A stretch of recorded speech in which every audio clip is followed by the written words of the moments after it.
going on, folks? G-Mo Entertainment. Part 2 of this hub changing on my 2012 Chrysler 200. I hope y'all learning something. I'm learning a whole lot. The bolt that holds the hub on is a 15 millimeter, and you have to have a short socket to get that off with, or you ain't getting it off. Not even a wrench can get it off. It has to be a short socket, 15 millimeter. Here we go, guys. See if I can get y'all pointed on there.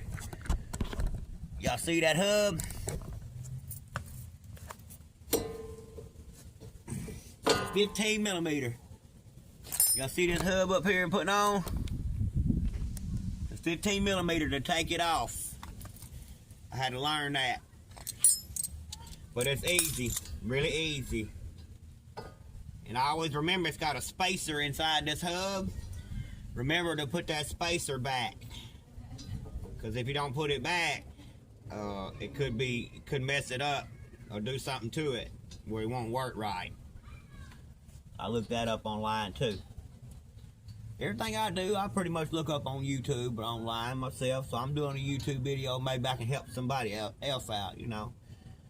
Sorry I didn't show you the other part, but I was in the middle of doing it and I forgot to record that part. But it is a 15 millimeter to take it off, but it's a short socket. I'll show it to you guys. See this little short socket? It's a 15 millimeter. I had to go to AutoZone to get it, but they sell it for $7-8 by itself at AutoZone that you can buy, or you can buy a whole kit for $17, $18 and something, probably with taxes. I don't know if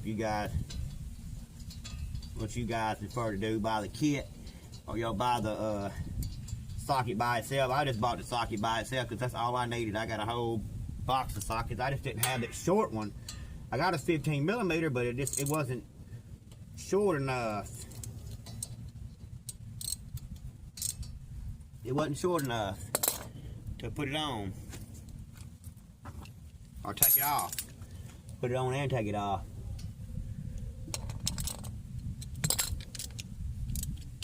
Got my long wrench here because it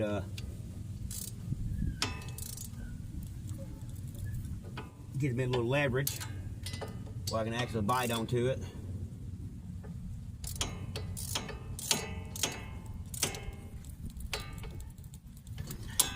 I don't think you got to torque these to about, not very much, I don't think.